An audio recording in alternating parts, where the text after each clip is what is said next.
La naturaleza del libro cobra vida en el momento en que el libro encuentra a su lector. Yo he visto siempre en la obra de Laura una búsqueda muy profunda del sentido de la vida humana. Cada libro para ella yo creo que es un viaje, una aventura, una experiencia, y yo creo que los lectores así lo ven también. En Laura Restrepo ha habido toda una evolución, desde la Laura Restrepo periodista hacia una escritora en la cual ya la literatura misma hace que el sujeto que observa y el objeto se mezclen. Ha logrado ser una autora ampliamente leída en muchísimos países. El presidente Betancur me nombra a mí negociadora de paz. Eso se fue volviendo cada vez más teso, cada vez más sangriento.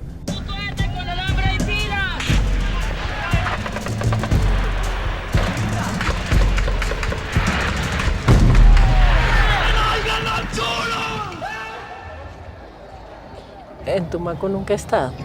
Sé que es uno de los lugares, digamos, como más emproblemados y de alguna manera más aislados. Lo que me pasó fue hace muchos años y yo siempre me quedé callado, nunca se dio cuenta a nadie, a mis hijos nunca les conté, a mis padres tampoco, a nadie.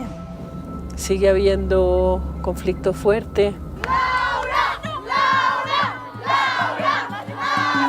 Laura es una mujer muy íntegra, que mezcla la ternura inmediata en la forma como se conecta con nosotros, con la sinceridad más profunda.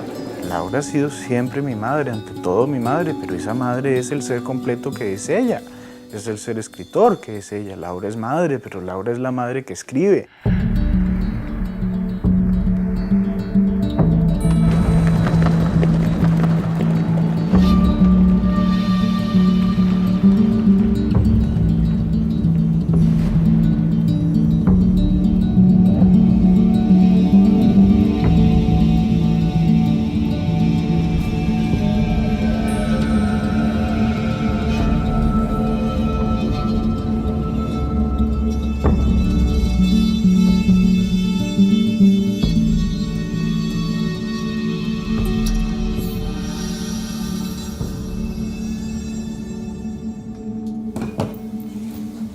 A ver, miremos estas foticos, María, venga para acá. Uy, ¿qué tal este corte? Fuerte. Fuerte, ¿no? Fuerte. No, pues tal vez el peor que tuve, como de Totuma. Ay, esa es divina. Esos cachetroques. Ay, esa no la había visto. Mi mamá era como nieta de Nemesio Camacho, y Nemesio Camacho era como la gran fortuna aquí de Bogotá. Nosotras decíamos cuando chiquitas que éramos nietas de Nemesio Camacho el Campín, porque sí, como tierras por todos lados y no sé qué, y donó el Campín. Pues mi mamá era una persona muy pendiente de uno. Yo tengo la sensación de que mi mamá siempre fue como la del orden. Mi mamá era una persona que lo tenía todo y no tenía nada. Ella la mandaron desde chiquita interna a estudiar en Europa. Estudió en Bélgica, estudió en Alemania. Mi mamá estaba en un internado de Alemania cuando viene la guerra.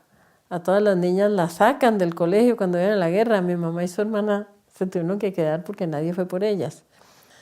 Y mi mamá pues creció siendo una mujer desparpajada, enérgica, estupenda, deportista, políglota, pero también una persona que hacía un poco lo que le daba la gana. Mi papá era Fernando Restrepo, hijo de un hombre muy culto, Enrique Restrepo, que dejó varios libros escritos, fotógrafo, pintor, pero era como otra clase social porque pues ellos no eran, los Restrepo no eran ricos. Yo creo que es la figura más importante de la vida de ella y de la mía, mi papá. Un personaje absolutamente inolvidable y al que adoramos. Pues éramos niñas que no éramos criadas con disciplina, no estábamos acostumbradas a mi papá. Lo de obedecer no era como lo que más le interesara. Cuando vino la Revolución Cubana, cuando empezó, cuando bajó Fidel con los barbudos de la sierra, mi papá dijo, nos vamos para Cuba. Él inmediatamente, vamos a ver qué está pasando allá, de cabeza a La Habana. Mi papá, lejos de ser de izquierda, pero sí tenía una curiosidad y como una apertura mental deliciosa. Yo creo que entre otras por eso cuando yo me metí a militar en la izquierda, a mi papá le dio tan duro, porque eso era de todas maneras una estructura jerárquica, donde uno tenía como unos cuadros de unos dirigentes, yo no era ahí la puta base y lo andaban mangoneando. Para mi papá eso era como inconcebible, una persona que siempre había andado con tanta libertad y nos había enseñado como a eso, ¿no? Yo creo que a mi papá siempre le hizo muchísima falta a mi hermana, pues porque también se descompletó la familia que siempre había sido. Y a uno le daba mucho dolor que a mi papá le hiciera tanta falta a mi hermana. Y él vivía siempre pendiente de en dónde estaba, de que le llegara una carta, de poder ir a verla. Fui profesora en la Universidad Nacional y ahí empezó como toda la vinculación a la izquierda de ese momento. Pues es que era ser joven, en ese momento era ser de izquierda, porque implicaba un montón de cosas, no solo una posición política, sino también como conocer un país que uno no veía normalmente en su vida cotidiana, ¿no? Era como pasar la frontera y ir allá a conocer el otro lado de Colombia. Y en todo sentido, también sexualmente, en todo sentido había como una libertad allá que hacía que eso fuera como un universo muy atractivo. Me fui para Bélgica, después para España, me fui para la Argentina. Como me metí un grupo trotskista, y me metí un grupo trotskista porque vi que el dirigente andaba con la búsqueda del tiempo perdido de Proust. Entonces yo dije, bueno, pues si estos son los que leen, pues estos son los que me gustan, ¿no? Pero de todas maneras la militancia era muy dura, porque había una cosa que pues hoy en día les suena a uno como invento, pero en ese momento se tomaba religiosamente, que era que la proletarización. Entonces era viviendo en barrios populares. Y yo recuerdo que yo siempre pensaba, yo me aguanto una semana más y vuelvo donde mi papá. Y en este mes me aguanto y yo vuelvo donde mi papá. Y así, durante bastante tiempo. Y de pronto estaba yo en Madrid cuando mi papá se murió muy joven, a los 53. 53 años tenía. De un infarto fulminante. Entonces yo nunca pude volver a verlo, como que ese reencuentro siempre aplazado nunca se dio.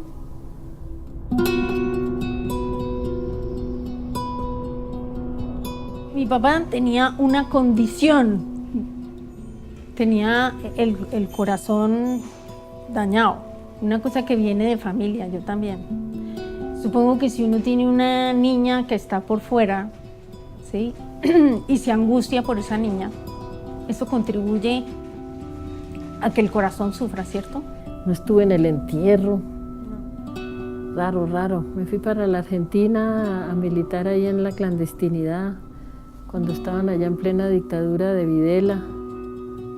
Como que en vez de venir acá y asumir el duelo, porque la Carmen sí se quedó con mi mamá pendiente de atenderla, de mirar a ver cómo ese descalabro. Pues imagínate, mi papá era un ser tan amoroso y además tan poderoso, mi papá, dentro del grupo nuestro, que la muerte de mi papá así súbita, sin ningún antecedente, sin saber que estaba enfermo del corazón, nada.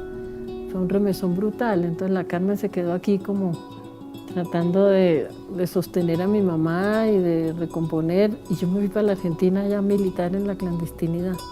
Es como la primera vez que uno siente un dolor de verdad. Y eso cambia la vida de cualquiera, ¿cierto? Yo creo que para mí fue duro porque mi mamá me echaba mucho la culpa a mí de la muerte de mi papá.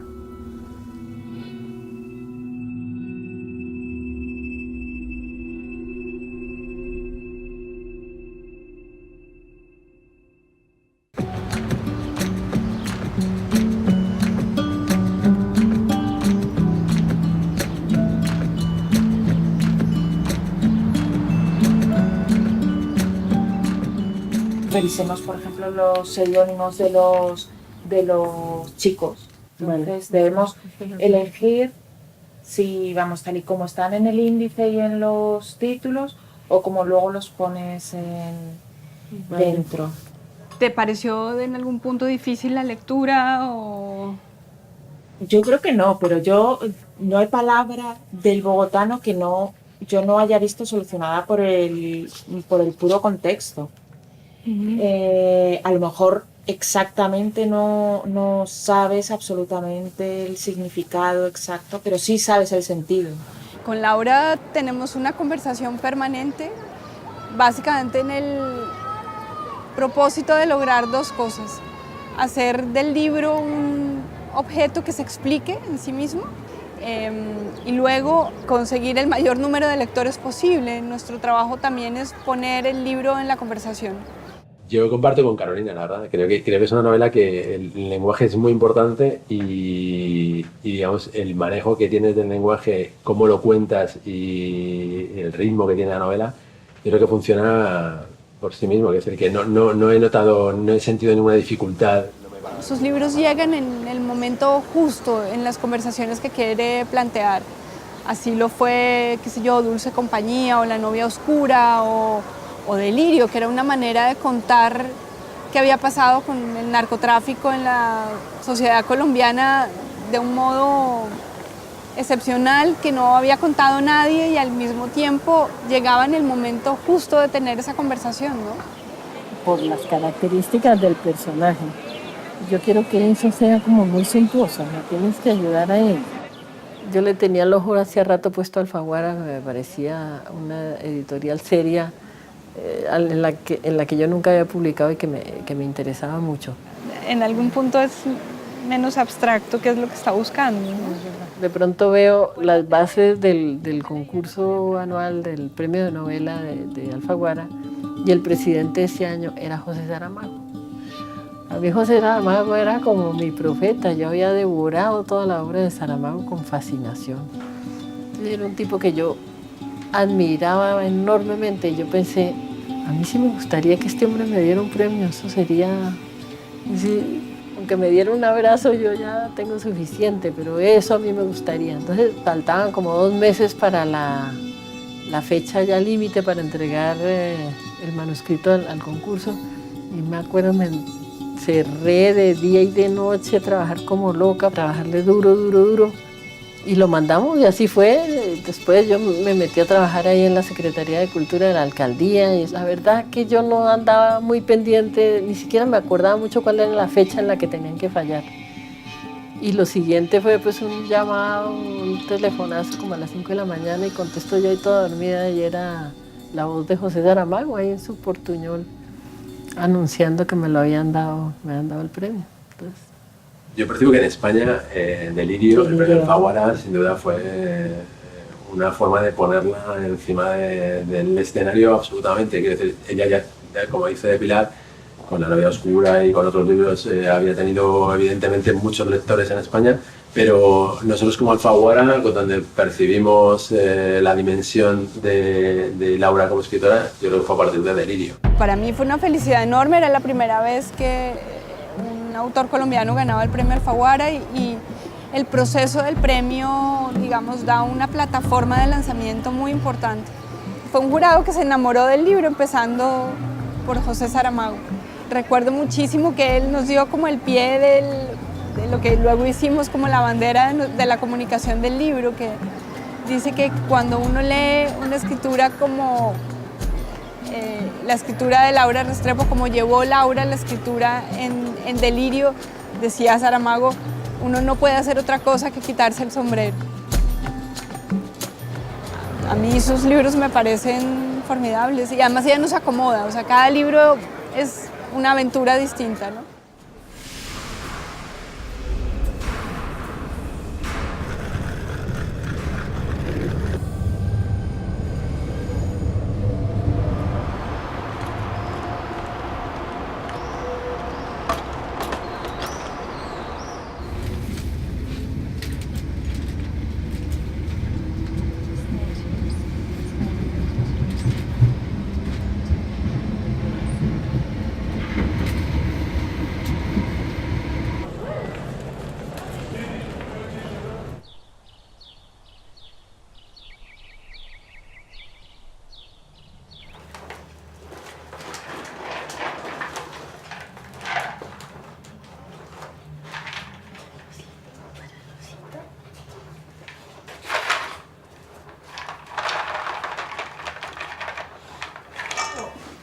¿No va a comer?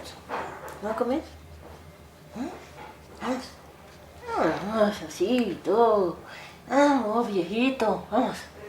Venga, mira. Mira, mira, mira, mira. Mira.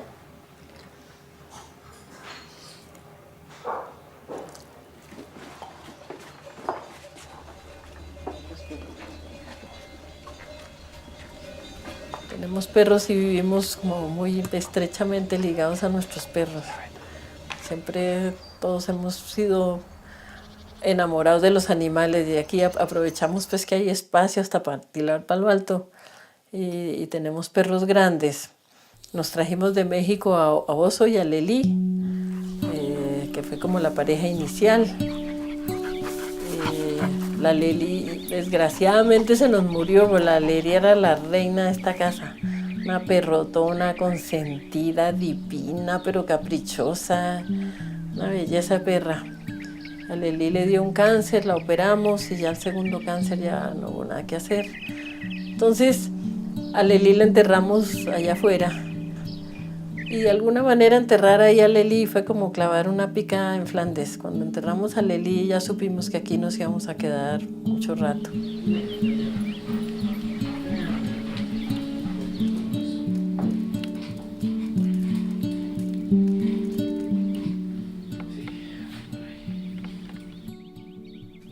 Aquí vivimos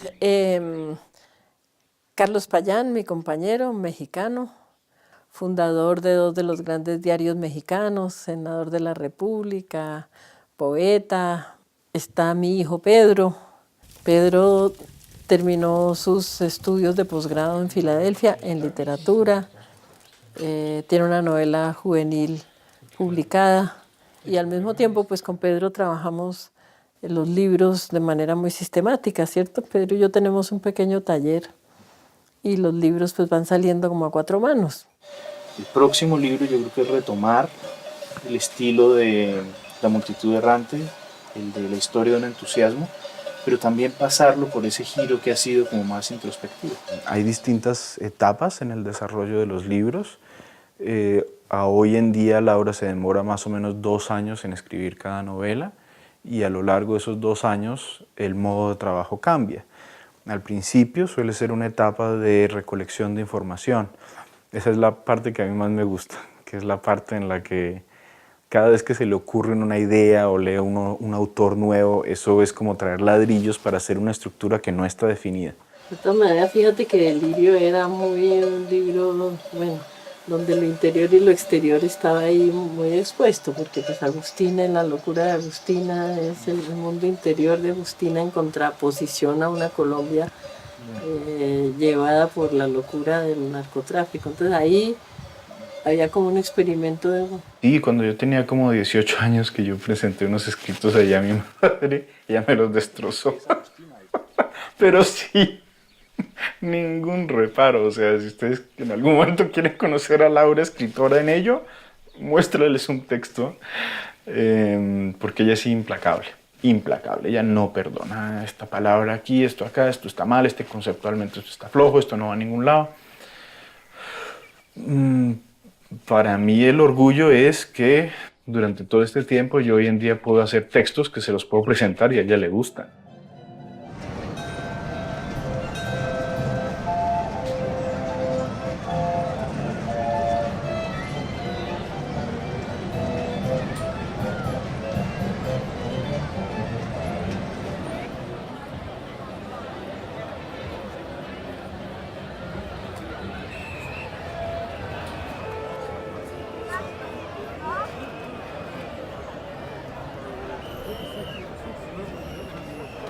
Aquí va a ser el baile de la patum, aquí sale el águila, que es el símbolo, un pájaro grande.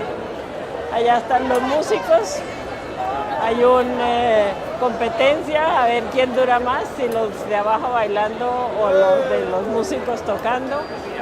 Hay baile de enanos y gigantes, luego hay el baile del Draco, que es el dragón, y finalmente los Splends, que es el baile del fuego. Bastante impresionante.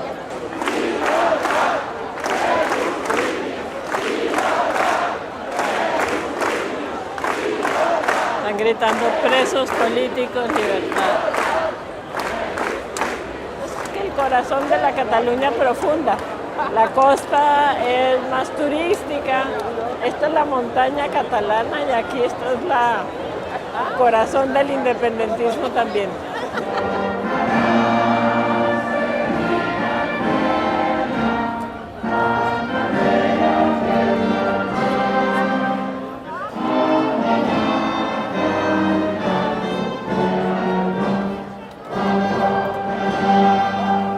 Yo necesito el contacto con un pueblo en movimiento.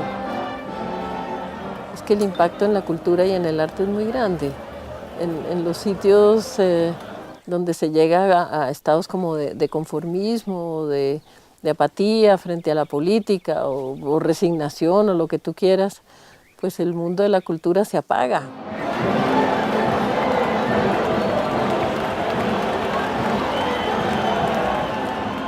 Yo siempre he sido una convencida desde mis épocas de militante, de joven, que los pueblos son los mismos en todas partes y sus luchas por vivir con alegría, con dignidad, con justicia, con igualdad, es la misma lucha en todas partes. Entonces, de alguna manera, lo que estamos haciendo aquí, mi familia y yo, no es distinto a lo que hemos hecho en Argentina, en México y desde luego en la propia Colombia. Yo me siento muy bien, yo respiro aquí a mi aire, no solo por el aire puro del cielo, sino también por la agitación intelectual, ganas de estar despierto, también de creer en el mañana. La gente que pelea es porque cree en el mañana, no está solamente anclada en el ayer.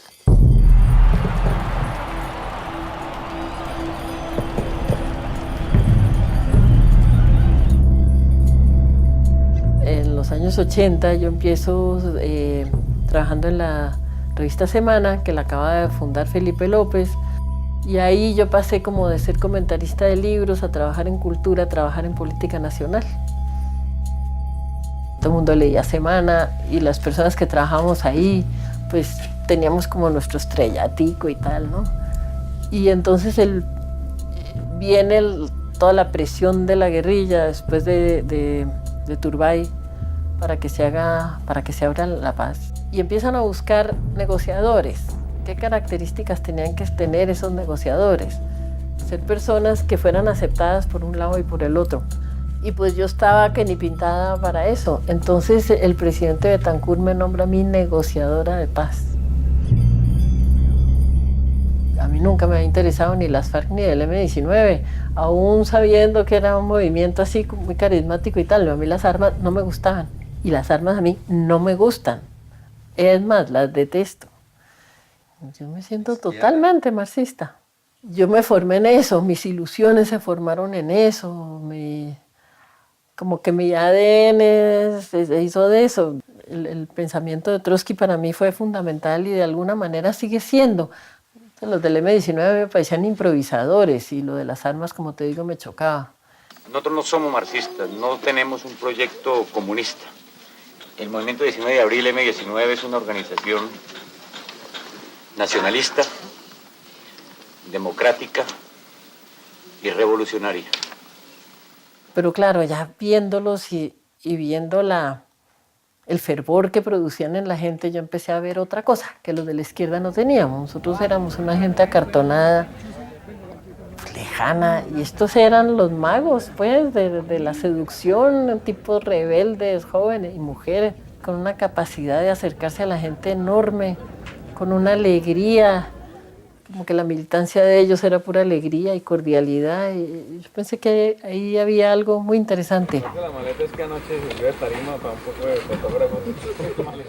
Colombia ha vivido ya largas décadas haciéndose a la idea del proceso de paz, de lo que es una negociación, de lo que es sentarse a conversar.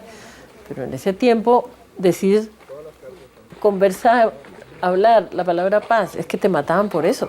Era tal la indignación, era la primera negociación de paz que se hacía en la América Latina. Antes eso era impensable. A mí en determinado momento me quedó claro que hay unos que quieren la paz, que son esta gente del M-19, y unos que no la quieren, que es esta gente de las oligarquías colombianas que están horrorizadas de que la posibilidad de hablar con el enemigo. Esta gente que se quede en la selva y que allá hagan lo que quieran, pero ¿cómo vamos a hablar pues con esta gentuza?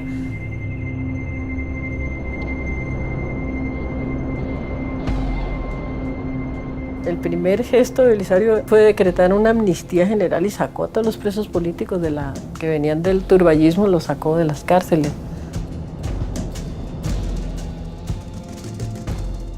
Y entonces toda la prensa seguía eso, y cada vez que había, yo iba con la Comisión de Paz y esto era con prensa internacional y venían de Francia y todos los medios nacionales.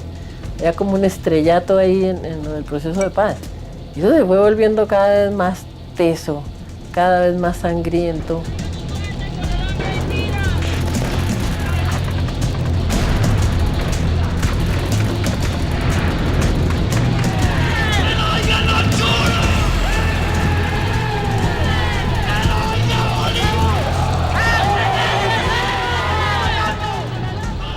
Cada vez caía más gente.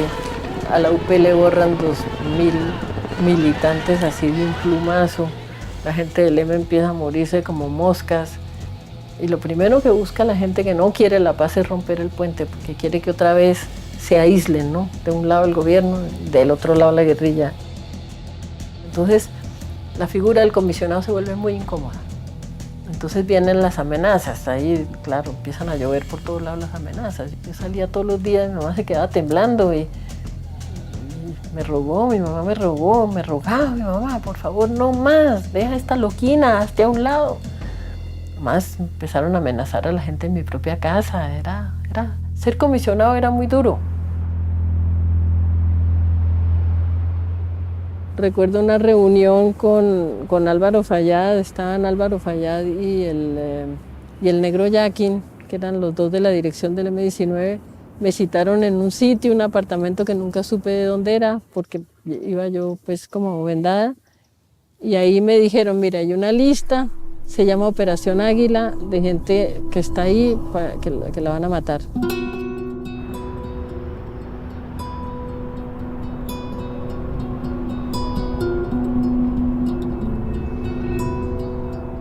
Tocó llamar a mi mamita, decirle que me preparara una maleta y que me entregara a mi muchacho en el aeropuerto. Yo pasé antes, de todas maneras, por el palacio a despedirme del presidente Betancourt. Le dije, presidente, me voy porque me van a matar. Ya he tenido como muchas amenazas, me van a matar. Entonces el presidente me dijo, ¿y qué va a hacer Laura? Le dije, pues voy a escribir un libro sobre todo esto, presidente. Y él, que siempre fue un caballero, me dijo, no se preocupe Laura, yo veo la manera de darle una beca para que usted tenga financiación de hacer su libro. Entonces yo le dije, pues presidente, yo le agradezco mucho, pero no le acepto porque este libro va a ser contra usted. Ahí nos despedimos y ya no nos vimos más. Y ya yo agarré un avión y me fui con mi muchachito para México. Y ahí empezó como un periodo de exilio.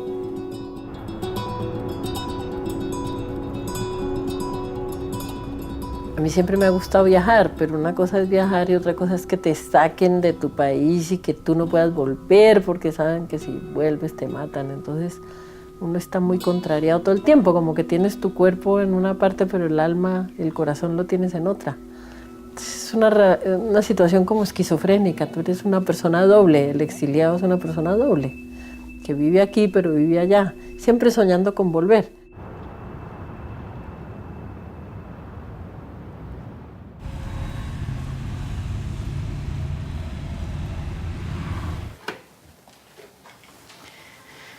A ver, ¿qué encontramos por acá? Mira, esto, por ejemplo, son los apuntes para demasiados héroes. Siempre lo hago con pluma, con tinta. Para mí es muy importante esta fase, porque yo creo que la letra manuscrita acompaña mucho más el ritmo inicial del pensamiento en una novela. Ya después se dispara y entonces pasas al ordenador, pero para esta primera fase, pues para mí las notas manuscritas son claves. Este libro, a pesar de que tiene que ver básicamente con el nacimiento de mi hijo, Yo lo escribo mucho después, cuando él ya había cumplido los 18 años.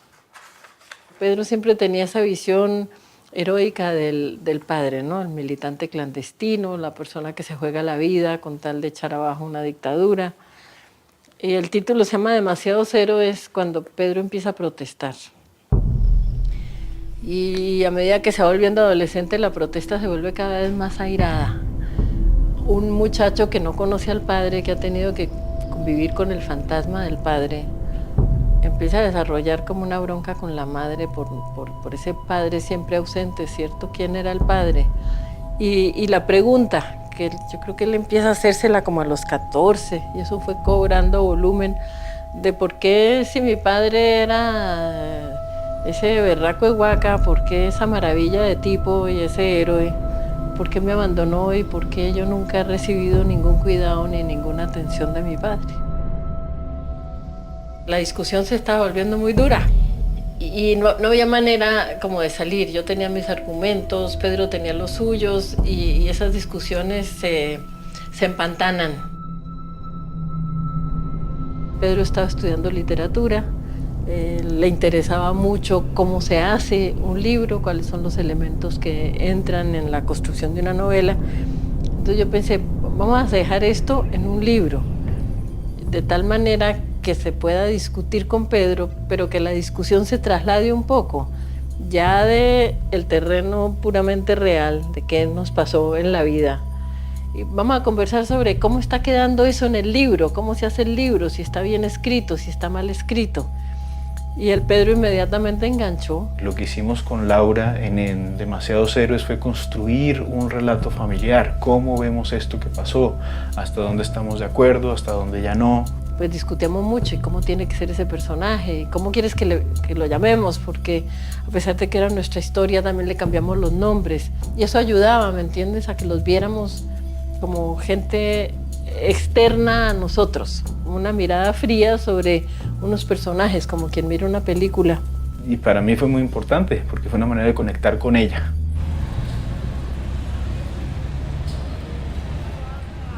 De un amor muy grande con el padre de Pedro, militando juntos contra la dictadura.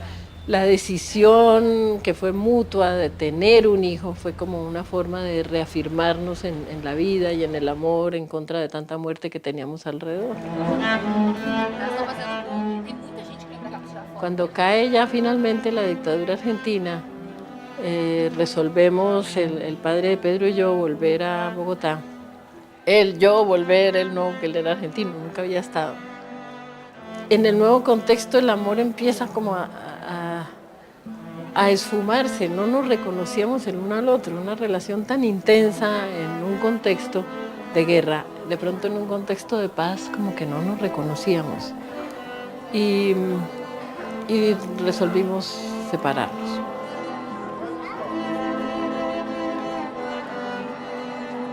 Yo me había ido para la casa de mi madre con mi niñito, que en ese momento tenía 2 años, y el padre venía a poner los fines de semana y lo llevaba. Entonces me dice, bueno, voy a sacarlo, nos vamos de paseo el fin de semana, y ya, bueno, cuando vuelvo yo por la noche, me encuentro que el padre de Pedro ha dejado unas cartas, abro la que me corresponde a mí, y me dice que se ha llevado al niño y que no piensa volver.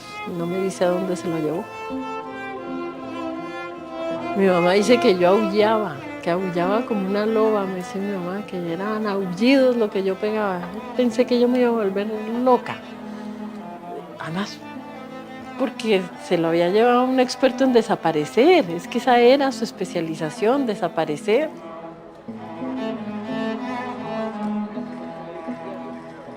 El padre se lo había llevado a Bariloche, a las montañas. El padre había sido guía. Y cuando finalmente yo supe dónde era que estaban y llego yo allá y vuelve el chiquito y le han comprado gorro de lana y un saco tejido y no sé qué y unas botas y venía en un caballito.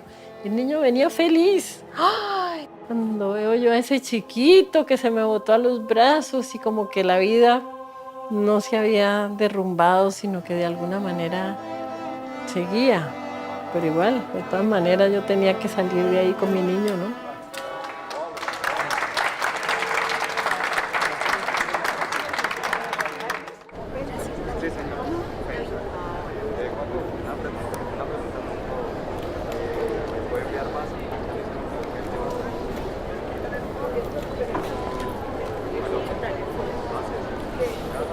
Ya, listo. Muchísimas gracias.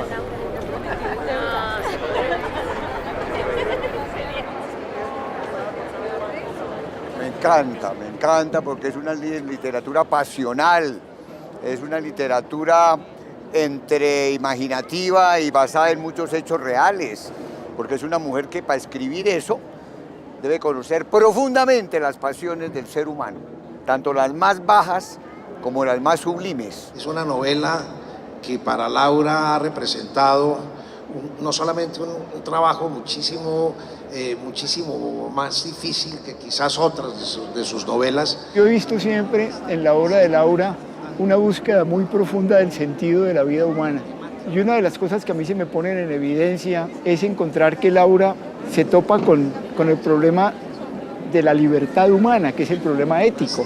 Se estaba enfrentando a algo, a una temática supremamente actual, supremamente dolorosa y supremamente aguda que se vive en nuestro país y en general en todo el mundo, como es el feminicidio, como es el maltrato extremo a las mujeres. El problema ético tiene mucho que ver con la formación del carácter, de que usted aprende a tomar las decisiones que lo hacen crecer como ser humano y deja de lado las cosas que lo disminuyen.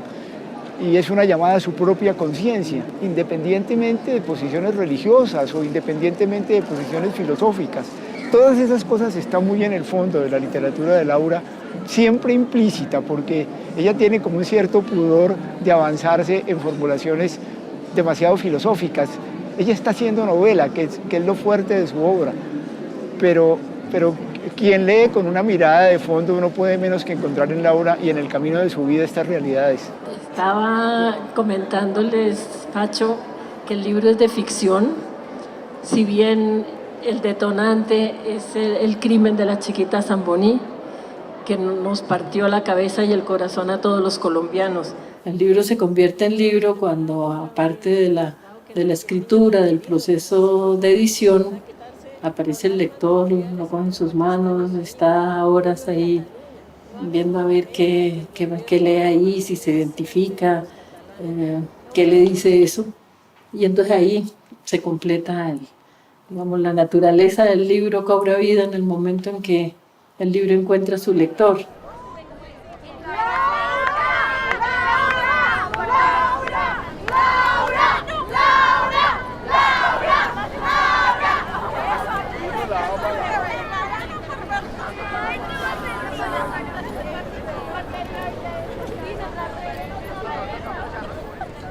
Para uno como autor, pues es también clave ese contacto con tu público.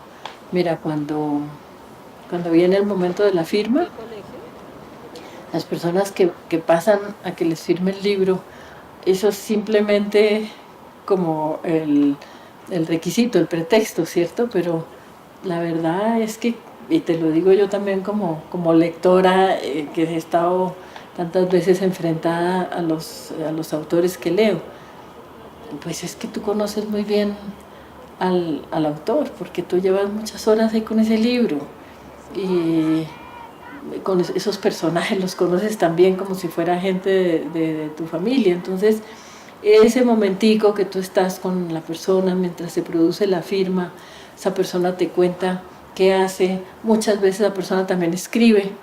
Yo he entendido que muchas de las personas que se acercan a lo de la firma es porque ellas también escriben, o porque son periodistas o poetas o novelistas o quieren serlo, muchachos universitarios o de colegio que sueñan con escribir. Entonces no es para nada vacío, ahí hay como 2 minutos de comunicación, pero son muy intensos.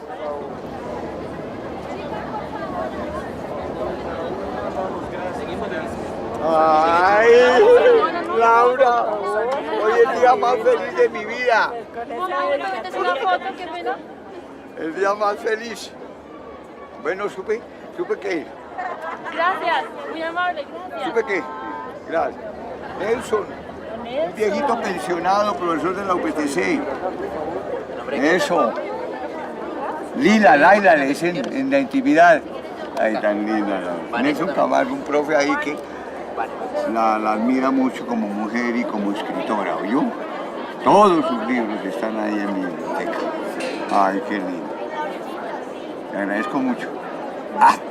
Mucho. Cuando me muera que me lo metan en el ataúd. Muchas gracias. Ay, Lolita.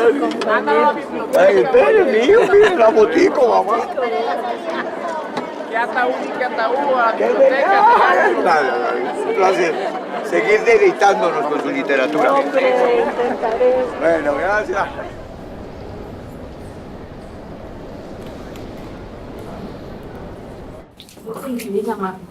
No, te estoy llamando. Apenas lleguemos. Bueno, del aeropuerto te llamo también y te digo si ya salimos. Ay, bueno, chiquitica. Muchos besos a los niños. Bueno.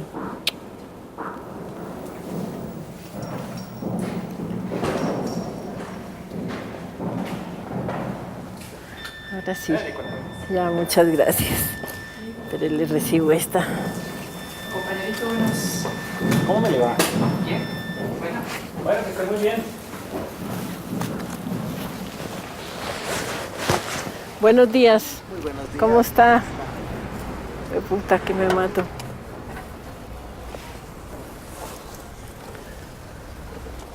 Bueno. Listo.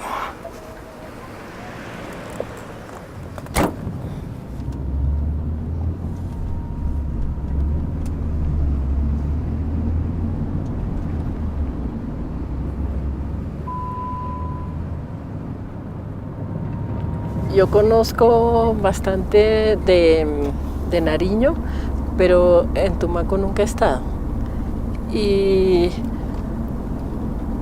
tengo mucha expectativa, primero porque sé que es uno de los lugares, digamos, como más emproblemados y de alguna manera más aislados de Colombia.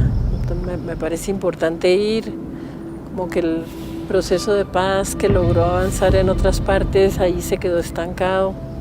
Sigue habiendo conflicto fuerte con grupos disidentes de la guerrilla que siguen activos, hay narcotráfico, hay muchas hectáreas de coca sembradas por la pobreza entre la población.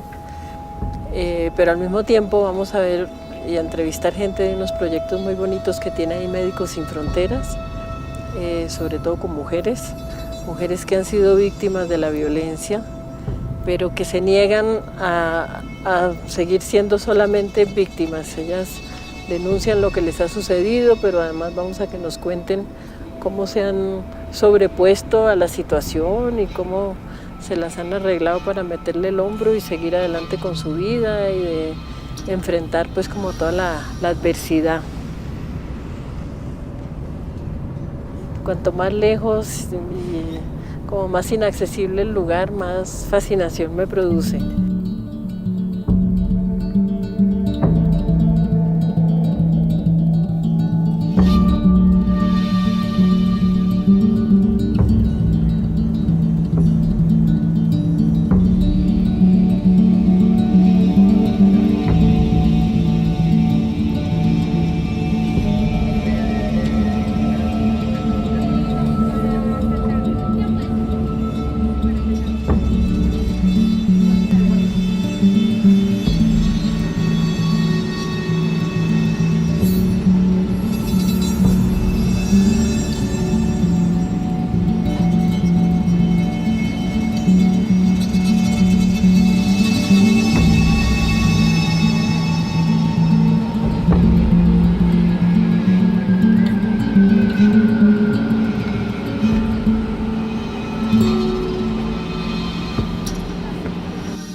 Entonces cuando venían bajando y ya miraron prácticamente la isla, no vieron una piña que había en una playa. Los de Médicos Sin Fronteras para mí siempre tuvieron el gran atractivo de que ellos están donde nadie está. El primer viaje que yo hice con ellos pues fue a Yemen. Yemen pues es como un lugar pedado del planeta porque es un país musulmán por excelencia, de pronto con una de las religiones más cerradas y que además, bueno, objeto de una guerra de esas de exterminio y de bombardeo tremendas. Médicos Sin Fronteras pues está allá.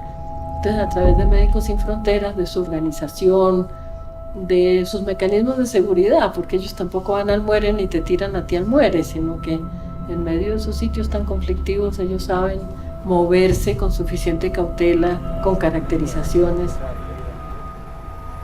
Bueno, ellos tienen ahí sus equipos, sus médicos, sus enfermeras, sus hospitales y necesitan un margen de seguridad. Entonces moverse con ellos es muy interesante. Por ejemplo, el éxodo somalí. A Somalia no se arrima a nadie. Los somalíes están todavía más vaciados que nosotros. Hay una matacinga pero tremenda entre los somalíes. Gente poderosa y sin embargo pues llevados de toda la desgracia porque la matadera ha sido arrolladora, el desplazamiento. Ahí están Médicos Sin Fronteras, entonces con ellos puedes llegar hasta allá. Y ellos me han permitido como llegar a esos lugares donde yo siento que ahí está sucediendo el mundo contemporáneo.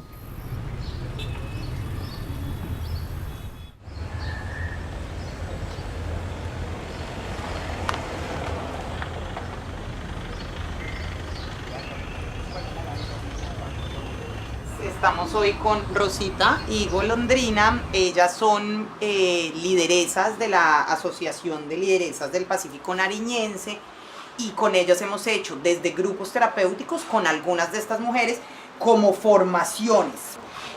No sé si pudieran de pronto contarnos en un principio en las formaciones que participaron, de qué se trataron, cómo fue ese proceso para ustedes. Pues donde he estado, pues siempre Médicos Sin Fronteras, en especial lo de psicología, porque a veces uno queda con muchos traumas que no puede. Por ejemplo, yo nunca me pude volver a casar ni nada de eso.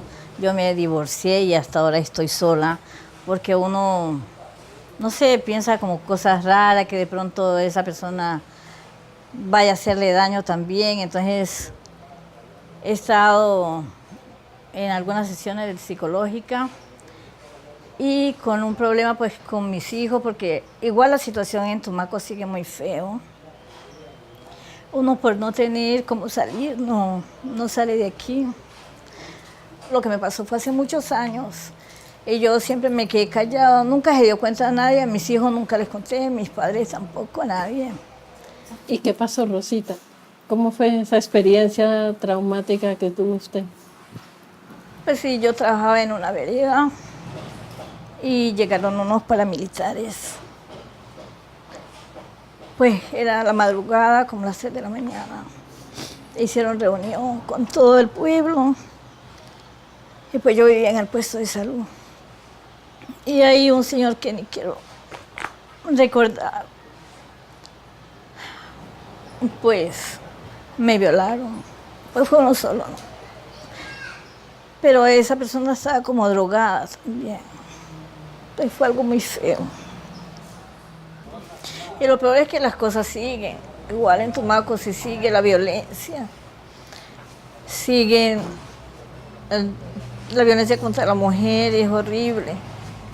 Mis novelas han girado mucho en torno a personajes femeninos. Si bien la última, esta de Los Divinos, prácticamente no aparece ninguna mujer.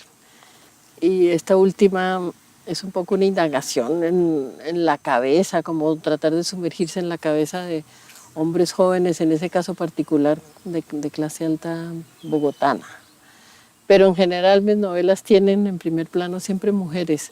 Y desde luego, bueno, mujeres que yo trato, que yo busco, que sean lo más parecidas posibles a mujeres como las que hemos conocido acá, en el sentido de mujeres que atraviesan por las duras y las maduras pero que mantienen un sentido de la dignidad y una fortaleza que a mí me admira.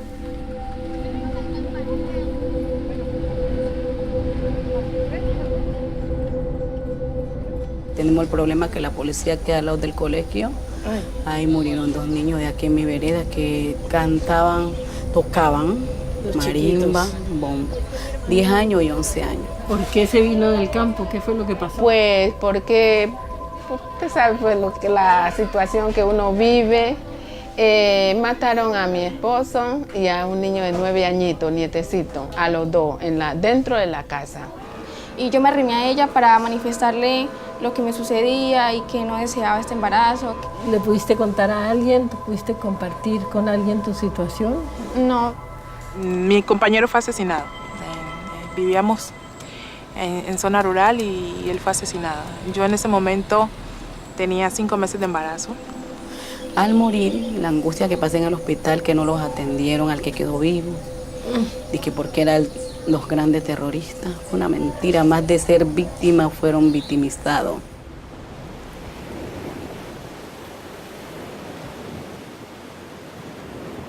Muchas de las mujeres en mis novelas podrían haber vivido en Tumaco perfectamente. Sí, y aquí hay además personajes de novela. Bueno, casi que te diría que cada ser humano con el que te topas es una novela, no es sino sentarse a que te cuente su vida. Vivir siempre es una proeza para cualquiera.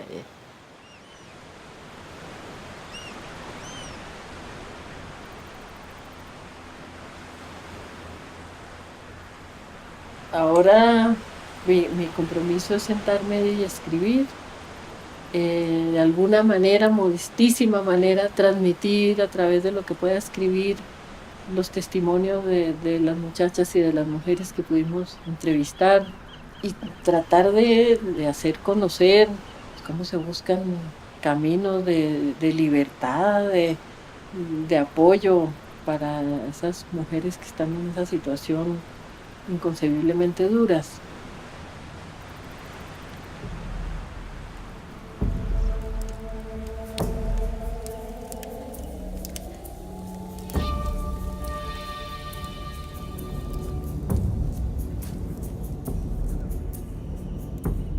La paz se destruye todas las noches y hay que reconstruirla todas las mañanas. La paz es un proceso en donde participamos todos y a cada obstáculo hay que encontrarle una salida. Y así de generación en generación. La paz es una vivencia. Y la paz es una hechura colectiva y permanente. No nos podemos bajar de eso. El día que nos bajemos de eso, por lo que sea que venga, vamos a estar todos viviendo como Tumaco.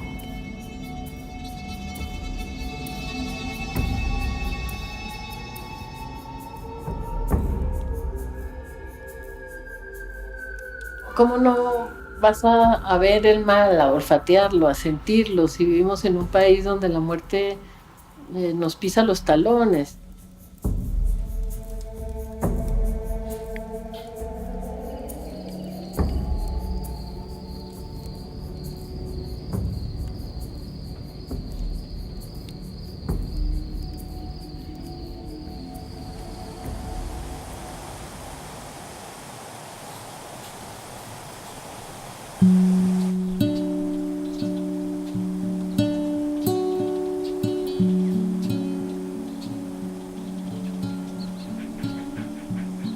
Me gustaría que mi literatura fuera una huella.